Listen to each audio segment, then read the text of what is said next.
يا جماعة، لكل حدا هذا الفيديو لكل حدا تابع لبلدية بيروت اشترى عقار أو عنده عقار هونيك ضمن نطاق بلدية بيروت.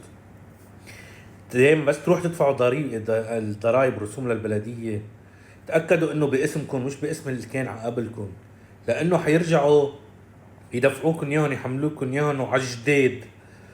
عرفتوا؟ فاعملوا نقل ملكيه، خاصه اول ما تكونوا مشتريين من جديد، خلص اعملوا نقل ملكيه عندكم بالبلديه غير العقاريه عم نحكي هون. اوكي، سجلوا انه انتم سجلين، انتم اشتريتوا سكنتوا بهذا العقار، ما بدها شيء الشغله بتاخذ منكم دغري عياد. ممكن مثلا بعض الحالات بتكون مشتري مثلا في حاله انتقال مشتري 1200 سهم سجلتهم مثلا، او عامل عقد بيع ممسوح من 10 5 سنين افترض.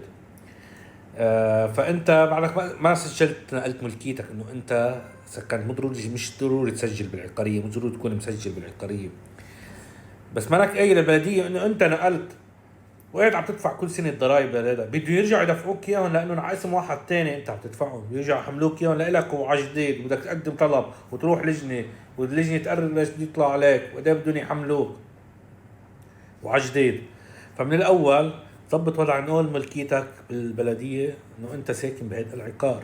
اوكي، بس حبيت بلغ، انا عم بحكي كل خاضعين لبلديه بيروت، اشرفيه، المصيد، بغيرها هاي المناطق يعني.